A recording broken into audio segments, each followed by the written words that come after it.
E aí, pessoalzinho, tudo bom com vocês? Aqui estamos uma semana a mais no canal. Eu sou a Ana e esse é o Pensados e Sentidos do canal, onde a gente pensa com o coração e sente com a mente, tá bom pra vocês? E bom, esse vídeo nada mais é que resultado de um reel que eu vi da Lin no Instagram, que era a da Lin falando a frase que vai começar esse vídeo, né? Eu vi aquilo lá e me tocou de uma forma, fiquei que nem a Jana, tipo, meu Deus, que lindo. Era eu quando eu escutei a Lin, né? A gente vai falar aqui um pouco sobre como que é isso da identidade, como a gente lida com essa identidade e como a gente às vezes tenta se afastar do nosso verdadeiro eu pra só não ter que lidar com mais alguma coisa na nossa vida, basicamente. E então, começando, como vocês sabem, eu tava scrollando no meu Instagram e apareceu no meu feed a Aline falando assim: eu não sei me ser. E o jeito que me fui até agora estava errado. E agora preciso ser outra, né? Isso ficou na minha cabeça de uma forma que eu não consegui deixar de pensar em outra coisa por uns 3 dias. Eu fiquei de uma forma tão obcecada por essa frase que eu falei: não é possível. Isso tem que ter saído de algum livro, de algum best-seller. Eu preciso saber de onde que saiu isso. E na real, não. Isso é uma frase da Lin, realmente. Pra todos que queriam saber, isso é uma frase da Lin. E é de uma lindeza, é de uma vulnerabilidade que eu acho lindo. E a gente vai destrinchar um pouquinho dessa frase aqui com vocês. Isso é mais que tudo uma análise minha. Não sou linguista, que nem a Jana, não sou, mas eu gosto muito de língua portuguesa. É um assunto que eu sempre gostei muito. Até hoje eu lembro do meu professor de português, e assim, foi um dos melhores professores que eu já conheci na minha vida. Um beijo, professor Felipe, se em algum momento você vê esse vídeo. Talvez você nem se lembre que eu fui a sua aluna, mas muito obrigada por ter me ensinado tudo aquilo que você me ensinou. E não só a mim, né? Toda a minha turma. Mas tudo bem. Então, aqui a gente começa. De novo, como é que é a frase? Eu não sei me ser. E o jeito que me fui até agora está errado. E preciso ser outra. Aqui, começando com o eu não sei me ser, ele traz um significado muito mais além do que parece ser. Porque ele remete ao conceito que a gente chama na gramática de reflexividade. E para as pessoas que não sabem, a reflexividade, né? A voz reflexiva ou os verbos reflexivos, eles só podem ser verbos, né? Você só pode atribuir uma reflexividade a um verbo, porque a reflexividade, ela se justifica no fato de que um verbo, para ser reflexivo, o sujeito que está realizando a ação, ele tem que ser tanto o sujeito como o objeto. Eu sei que não deu para entender, eu sei. Vamos dar um exemplo. Se eu falo assim: eu penteio Madalena, né? Ou eu estou penteando Madalena. Sou eu, Ana, que estou penteando a Madalena. Eu, sujeito, Madalena, objeto. Eu penteio Madalena. Quando eu falo eu me penteio ou eu estou me penteando, quer dizer que eu estou realizando a ação de pentear, mas nesse caso específico eu estou me penteando, coisa que eu estou realizando a ação e eu estou recebendo a ação, não é mesmo? O que nos faz pensar neste caso que quando estamos pensando em ser nós, estamos sendo sujeitos e objetos do mesmo imperativo do ser. Ou seja, ser quem nós somos é produto de uma ação primordialmente consciente e resultante do nosso próprio juízo de ser quem somos para finalmente nos projetar ao mundo. Ou seja, se eu estou falando eu não sei me ser, é porque de alguma forma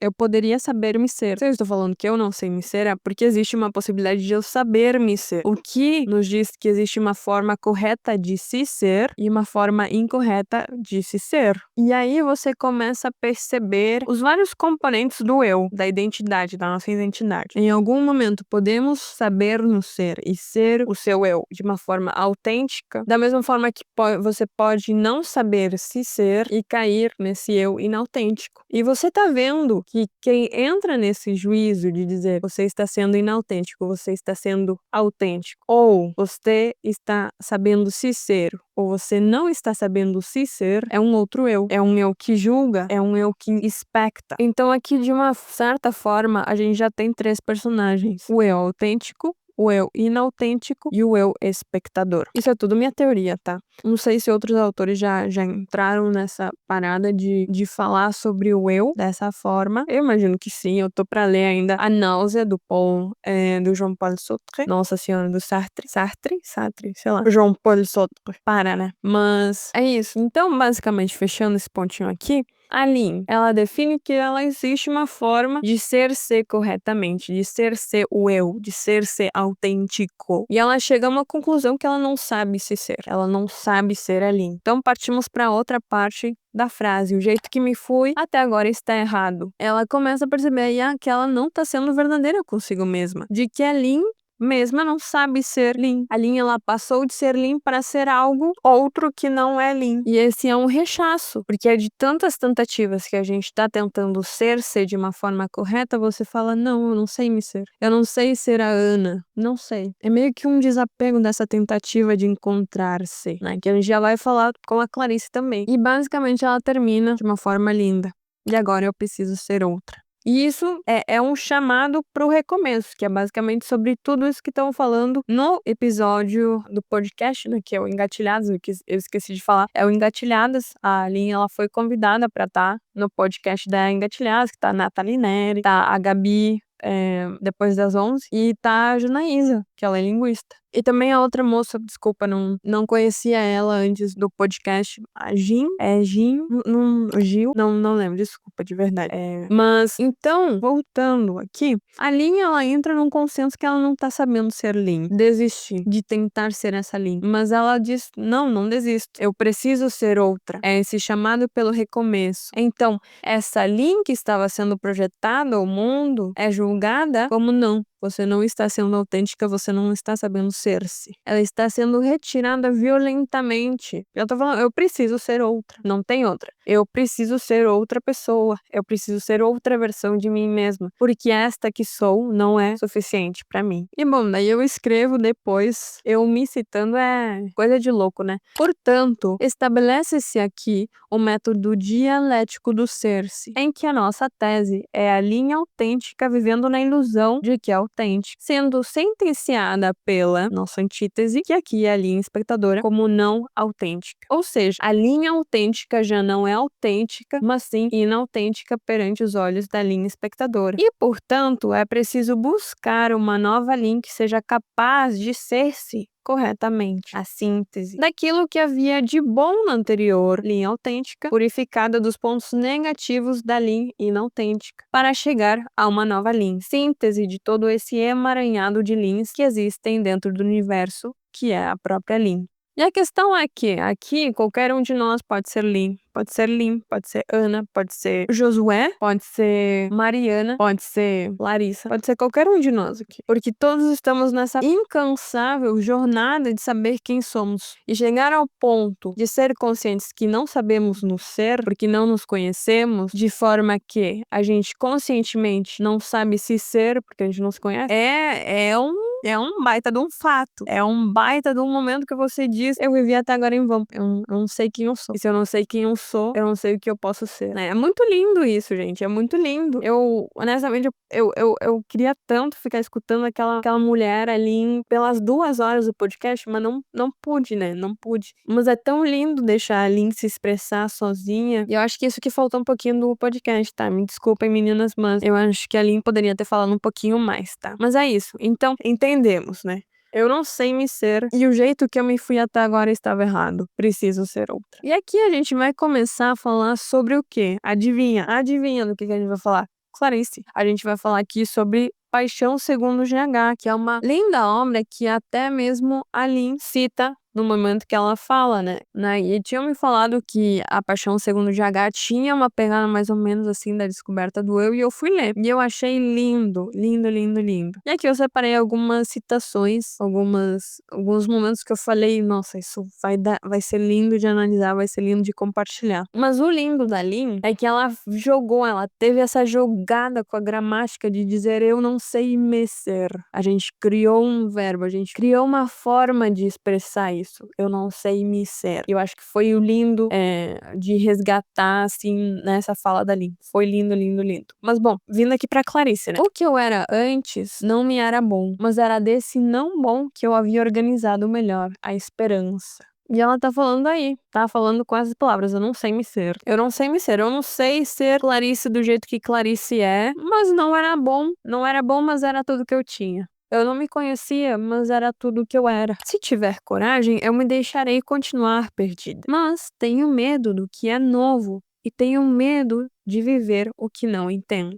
Quero sempre ter a garantia de pelo menos estar pensando que entendo. Não sei me entregar à desorientação.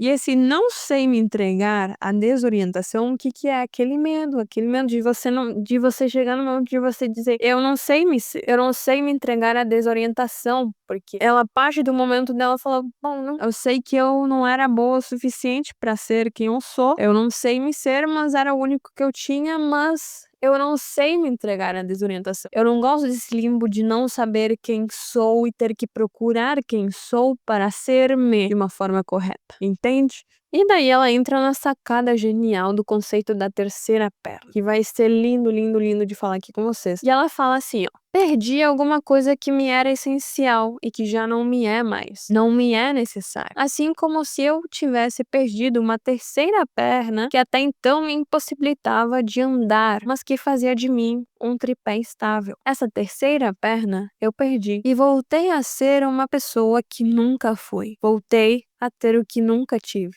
Apenas 2 pernas. Sei que somente com 2 pernas é que posso caminhar, mas a ausência inútil da terceira me faz falta e me assusta. Era ela que fazia de mim uma coisa encontrável por mim mesma e sem sequer precisar me encontrar." Então, o que que é a terceira perna? Você pensa num trípode, né? Faz um trípode assim com a sua mão, por exemplo, né? E que a terceira perna é o que tá atrás. Essa terceira perna é o que dá a nossa estabilidade para um trípode, né?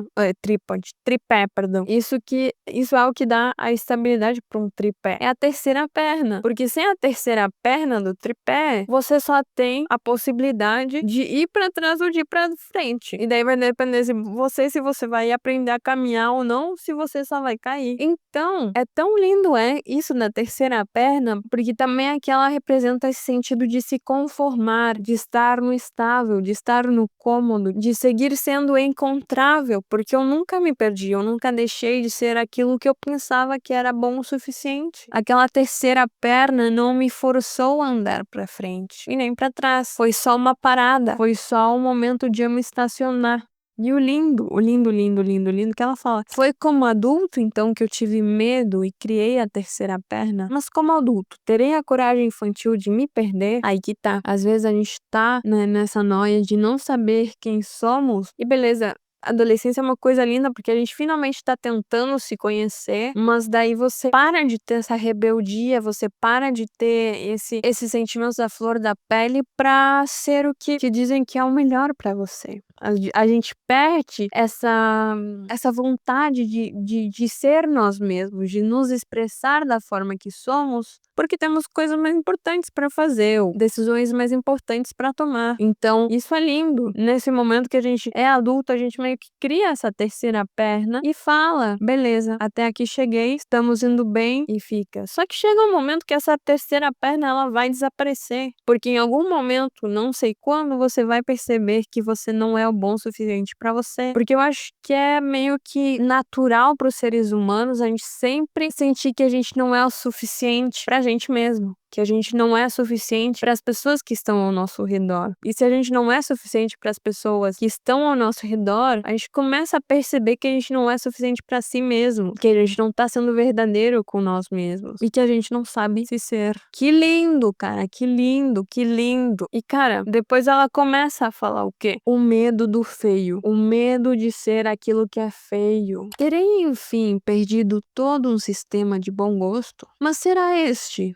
o meu único ganho? Quanto eu devia ter vivido presa para sentir-me agora mais livre, somente por não recear mais a falta de estética? Por enquanto, o primeiro prazer tímido que estou tendo é de constatar que perdi o medo do feio. E essa perda é de uma tal bondade, é uma doçura. Quero saber o que mais, ao perder, eu ganhei. Por enquanto não sei, só ao me reviver é que vou viver. Isso é lindo, porque você tá falando do reviver depois que acontece algo muito lindo nesse livro, que é a questão dela matar a barata, né? Assim, a barata nesse momento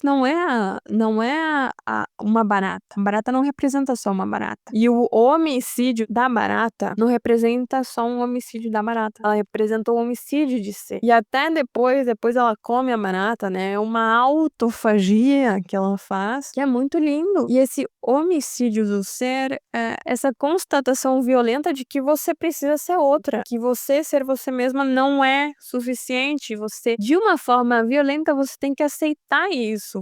Pra você recomeçar e pra você ter aquela garra de começar de novo, pra você ter a vontade de se conhecer de novo, tem que ser de uma forma violenta. Tem que ser de uma forma violenta que você diga: não, não quero ser mais eu da forma que fui, porque o jeito que me fui até agora não estava certo. E é lindo. Por enquanto, não sei. Só ao me reviver é que vou viver. Só ao me reviver depois do homicídio do eu, é que vou entender o que realmente sou. E isso dela falar, constatar que perdi o medo do feio, feio aqui representa muito a questão dos nossos preconceitos, aquilo que a gente acha feio. Eu sou, por exemplo, uma pessoa que eu sempre fui assim, eu comecei a minha jornada musical, né, conhecendo meus gostos com metal. Desde que eu me conheci como adolescente, eu sempre fui uma pessoa de gostar muito de metal. Eu escutava Megadeth, Metallica, um monte de emocore também. Também gostava muito da galera que era meio pop punk rock, não sei o quê. E você, quando você tá com essa cabeça de metaleiro, você geralmente vê o funk de uma forma tão demoníaca, de você ver a música brasileira de uma forma muito demoníaca, ao mesmo tempo que também te vem de uma forma muito demoníaca, porque todo mundo fala que rock é coisa do demônio, é coisa do diabo, não sei o quê, é uma coisa meio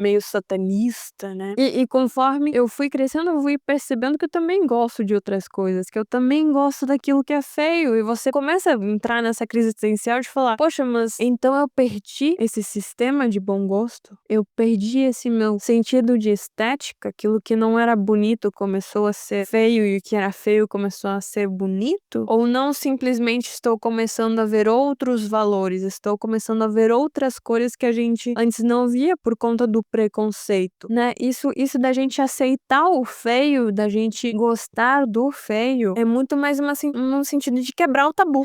É mais no sentido de quebrar o tabu, de você dizer, não, cara, isso também pode ser bonito, se eu der uma oportunidade pra isso, vai ser lindo, né? É uma questão tão linda da gente abraçar o que a gente acha feio, porque a gente só acha feio porque é uma questão subjetiva. Não existe feio ou bonito. É tudo uma questão de perspectiva na vida. E ela fala, essa perda do medo do feio é de uma tal bondade, é de uma tal doçura. E é isso que eu, pelo menos, chamo de compaixão, que a gente falou no vídeo anterior, né? Da compaixão dela conseguir ver os erros e os defeitos e os prós e os contras e abraçar aquilo numa ternura, numa doçura, que você se aceita da forma que você é. Feio, bonito, alto, magro, sei lá, baixinho, curto, gordo. É lindo, é lindo, é lindo. Lindo, lindo, lindo, lindo. E então terminamos aqui. Por enquanto não sei. Só me reviver é que vou viver. Então só o momento que eu falo eu preciso ser outra e eu tenho a vontade de ser outra, é que finalmente vou saber o que posso ser mais do que sou. E só uma última parte aqui do que a gente fala sobre a Clarice aqui. Daí ela fala, né? Já que tenho de salvar o dia de amanhã, porque finalmente ela se perdeu, então se ela se perdeu, ela tem que se encontrar, né? Ela fala, já que tenho de salvar o dia de amanhã, já que fatalmente sucumbirei à necessidade de forma que vem de meu pavor de ficar indelimitada, então que pelo menos eu tenha a coragem de deixar que essa forma se forme sozinha, ou seja, de uma forma que não é forçada, de uma forma que você se forma sozinha. Pulamos um pouquinho e que eu tenha a grande coragem de resistir à tentação de inventar uma forma. E eu achei isso muito interessante para complementar o que a Nathalie falou dentro do podcast, que ela tem uma metáfora muito linda que é assim, a gente nunca recomeça do zero. É meio que impossível a gente recomeçar do zero, porque finalmente você passou por tantas coisas na sua vida que não existe forma de você simplesmente ser uma tela em branco de um dia pro outro e esquecer tudo aquilo que você viveu. E a Nathalie, ela traz uma metáfora muito linda aqui, porque ela fala sobre as pinturas, né? Se você pinta uma pintura, se você tá pintando assim numa tela em branco, faz de conta. Primeiro uma tela em branco, uma tela em branco menos que você acabou de comprar. Por exemplo, você pinta já aquela pintura a óleo que deixa aquele relevinho, e daí você fala, nossa, eu tenho aqui uma paisagem. Você fala, nossa, mas eu preciso recomeçar ela. Mesmo que você pinte ela toda de branco ou de qualquer outra cor sólida que você queira, depois que ela secar, ela vai seguir seguir tendo aqueles relevos. Não é uma pintura em branco, não é uma tela em branco, é uma tela que já se fez e você, para recomeçar, você não consegue recomeçar do zero, você só pode ter um ponto de pausa e outro de partida, mas você nunca vai recomeçar do zero. E eu acho lindo isso porque ela fala e que eu tenha a grande coragem de resistir à tentação de inventar uma forma, ou seja, que eu tenha a grande coragem de não me excluir dessa equação, de não dizer, bom, até agora eu não sei me ser assim, vou me excluir, sabe? Que Deus me elimine. E eu tenho essa coragem de ver o que é bom em mim e aquilo que eu posso resgatar e não perder toda a forma. E na real, não perder, mas reinventar, mas não inventar algo do zero, né? E bom, só pra finalizar aqui, eu queria muito, assim, falar sobre a Barbie. Porque o que tem? A Barbie, assim, se você acha que Barbie é um filme sobre uma boneca plástica tendo uma crise existencial, é porque você não viu ela com tanto cuidado. Eu acho que você deveria pelo menos dar uma segunda oportunidade pra Barbie, porque assim, as 2 vezes que eu vi Barbie, eu chorei. E eu chorei justamente porque ela fala sobre essa busca da identidade. E eu sei que pra muitos pode parecer a mesma coisa, que, por exemplo, eu não entendo quando falam que Taxi Driver é muito bom, que é um filme ótimo, porque ela fala de uma perspectiva masculina, não sei o que, da solidão masculina, e beleza. Mas assim, não é o meu lugar de fala, porque eu não sou um homem. Mas já que estou no meu lugar de fala para falar de Barbie, estou podendo, tenho a criatividade, eu estou tendo o poder de analisar, então vou analisar. E então, basicamente, o que é o enredo da Barbie? É a Barbie perfeitinha, né? Aquela boneca de sempre plástica, corpo perfeito, que de um dia pra noite ela fala, alguma coisa está acontecendo. Ela deixa de ser o que ela era. E ela fala, poxa, mas eu não sou a Barbie estranha, eu sou a Barbie estereotipada, né? Eu sou a Barbie estereotipada e eu não sei ser nada além da Barbie estereotipada. Ela dizendo, eu não sei me ser agora, eu não sei me ser, porque aquela que fui, como é que é? Eu já não sei me ser. Eu já não sei ser a Barbie estereotipada. Porque alguma coisa mudou dentro de você. Que na real, depois a gente vai descobrir que, na real, quem tava tendo os pensamentos de morte. E aí você pega, né? Morte do eu, a morte para depois reviver, para depois ressuscitar sendo outra pessoa. Daí você começa a entrelaçar as coisas, entendeu? Daí você para pra ver, daí depois é a mãe da menina. Porque todo mundo fica assim, na primeira vez que tá vendo o filme, você pensa que é a Sasha, que na real que tá depressiva, né? Porque ela tá num momento de rebeldia, mas daí é a mãe da Sasha que tá tendo todos esses problemas de ela não saber se encontrar. Eu quero entrar de uma forma mais direta aqui, porque eu li todo o tal da transcrição enquanto eu tava vendo o filme, e eu achei muitas partes muito curiosas, mas eu só quero falar de uma, assim, quando eles chegam na praia, né, e eles estão com aquelas roupas deles toda chamativa, e a Barbie recebe umas cantadas de uns pedreiros por lá. E ela fala, eu me sinto um pouco meio estranha, assim. Eu não sei a palavra pra isso, mas estou consciente de mim mesma. Mas é sobre mim que eu me sinto consciente. E a minha forma de ser consciente sobre mim mesma tem um subtom de violência. E essa violência é isso, de você saber que você não é você, que na real, pros olhos das outras pessoas, você é outra coisa. E meio que essa dissonância entre o que você acha que você é para aquilo que as outras pessoas acham que você é uma violência muito parecida com a violência que a gente fala quando a gente fala eu não sei me ser, né? Porque pra Barbie, naquele momento ela simplesmente estava sendo a Barbie e para aqueles homens ela estava sendo vista como um objeto, né? E essa dissonância, ela produz um sentimento de violência.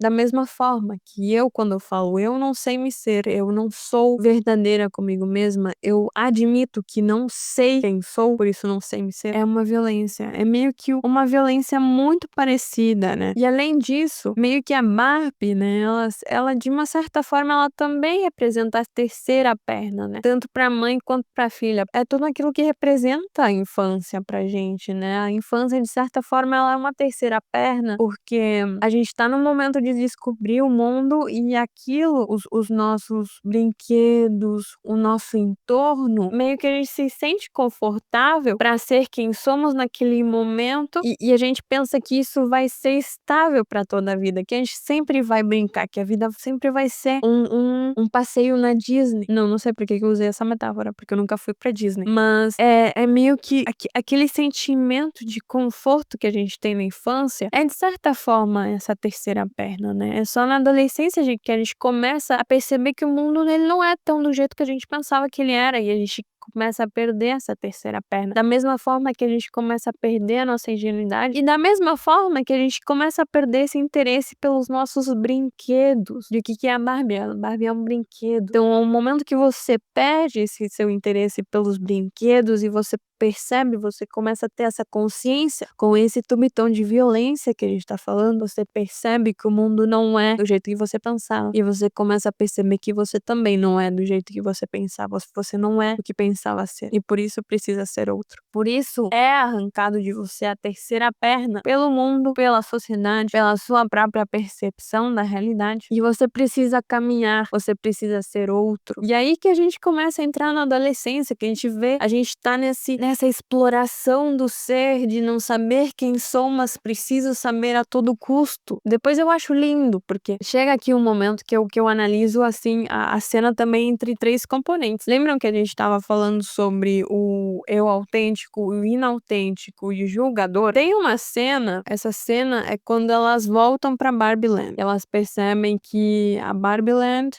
ela foi conquistada pelos Kens, e que basicamente a Barbie ela não tem mais o seu lugar de fala, porque Barbie Land não é mais Barbie Land. Barbie Land é agora o Kingdom. A Barbie, de uma certa forma, eu vejo ela como se fosse o eu inautêntico. O eu que ele foi plástico, ele foi artificial demais, e por tentar ser algo que ele não é, ele se torna inautêntico. A mãe, por outro lado, eu não lembro o nome da mãe, me desculpem, mas ela é o eu verdadeiro. E a Sasha, ela se torna o eu julgador, que nessa cena aqui fica muito boa. Então, o eu artificial, a Barbie, ela fala: por que você desejou pra mim eu estar neste mundo caótico usando os seus pensamentos complicados de humano e os seus sentimentos? A Barbie Land era perfeita antes. Eu era perfeita antes. Então, a Barbie, a inautêntica, a artificial, ela fala: poxa, mas pra que você veio colocar esses seus pensamentos, esses seus sentimentos, coisa de ser humano, nessa sua complexidade comigo?